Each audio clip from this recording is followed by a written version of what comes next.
নমস্কার, আপনাদের সকলকে স্বাগত তনুজ কিচেনে। আজকে এখানে আমি বানাবো দই ইলিশ। এখানে আমি নিয়ে নিয়েছি ইলিশ মাছের 4 টুকরো। নুন আর হলুদ দিয়ে ভালো মতন আজকে ইলিশ মাছটাকে আগে মাখিয়ে নেব।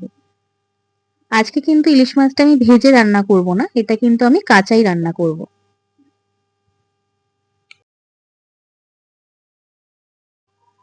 ভালো মতন এটাকে নুন হলুদ দিয়ে মাখিয়ে নেওয়ার পরে এটাকে আমি কিন্তু রেখে দেব। আর এরপরেই আমি এখানে একটু তৈরি করে নেব মশলা। ভালো মতন নুন হলুদ মাখানো হয়ে গেছে। এবার এখানে আমি 1 থেকে 1.5 চামচ মতো নিয়ে নিয়েছি পোস্ত, 1 চামচ মতো নিয়েছি সাদা কালো সর্ষে মিশিয়ে, আমি এখানে 4 টুকরো কাঁচা লঙ্কা দিয়েছি, আপনারা আপনাদের স্বাদ পরিমাণ মতন এখানে ঝাল দেবেন। অ্যাড করলাম একটু নুন, আর একবার পিষে নিয়ে কিন্তু এখানে আমি দইটা অ্যাড করে দেবো। দইটা দিয়ে এরপরে মিক্সচারটা তৈরি করে নেব।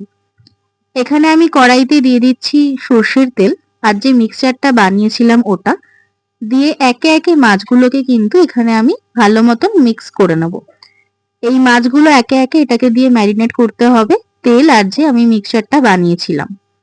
আর আগে থেকেই এখানে আমি কিন্তু একটু নারকেলের দুধ রেখেছি, ওটা সবার লাস্টে এখানে অ্যাড করে দেবো। এবার এখানে আমি কিন্তু আগে থেকে রাখা নারকেলের দুধটা ভালো মতন মিশিয়ে নেব। এপিট ওপিট করে মাছগুলোকে একবার এখানে আমি মিক্স করে নেব। কড়াইটা বসিয়ে দেবো। এবার আমরা এখানে 1 ফুট দিয়েই কিন্তু একদম লো আছে এটা করতে হবে। লাস্টে দুটো কাঁচা লঙ্কা আর একটু সর্ষের তেল অ্যাড করে দিয়েই কিন্তু এটা আমাদের রেডি পরিবেশন করার জন্য।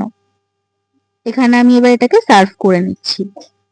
এটা কিন্তু ভীষণ খেতে সুস্বাদু, অবশ্যই বানিয়ে দেখবেন। রেসিপি ভালো লাগলে অবশ্যই লাইক কমেন্ট শেয়ার করবেন। আরো নতুন নতুন রেসিপি নিয়ে আপনাদের সামনে হাজির হব।